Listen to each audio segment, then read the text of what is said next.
Hamıya salamlar. Bu günləri hazırlayıram balıq buğlaması. İstifadə edirəm. Azca günə baxan yağı tökürəm. Təqribən bir xörəyə qaşığı qədər günə baxan yağı. Koyuram bir kənara. Limon. Limonun bir hissəsini kəsib. Yenə də təqribən bir xörəyə qaşığı qədər şirəsini qaba süzürəm. Belə qoyuram kənara. Biraz duz.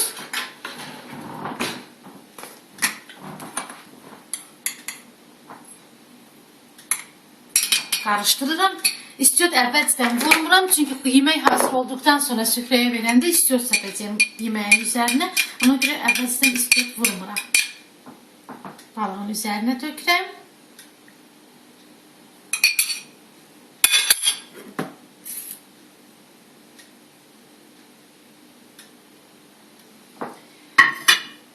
Dəqiqə kənara qoyuram, saxlayıram ki balıq özünə limonu, bu hazırladığım sosu özünə çəkmiş olsun. Bu vaxta qədər isə göstərdiyim tərəvəzləri, biberi, pomidoru, soğanı və s. halqa varı şəkildə doğrayıram.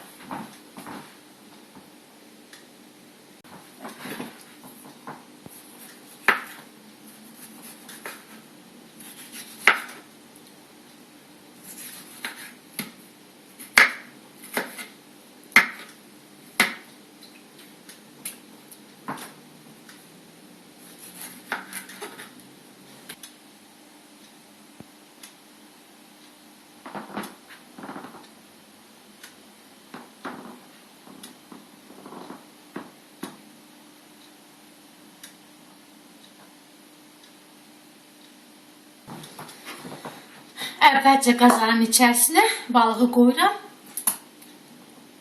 Belə.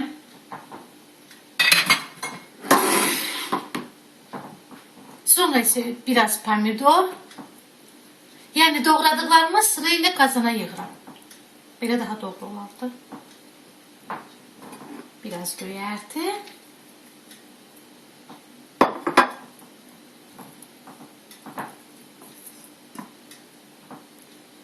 Soğan, biber, kartof. Bunu belə qoyum, mənə daha da rahat olsun.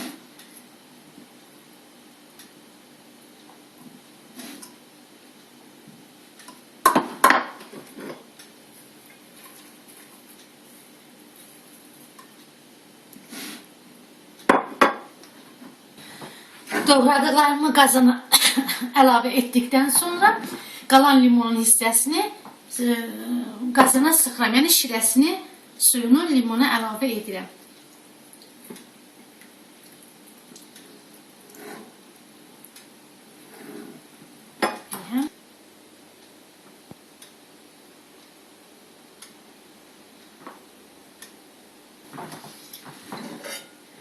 Sonra isə qapağını örtürəm.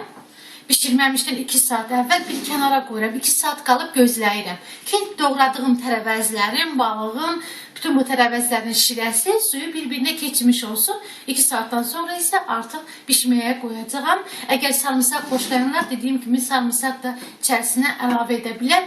Mən xoşlamıram deyənə vurmuram. Çünki dadı sarımsaqla tamam başqa. Xoşlayanlar əlavə edə bilər. Bunu da qeyd edib. 2 saat gözləyirik. Qoyuram bir kənara.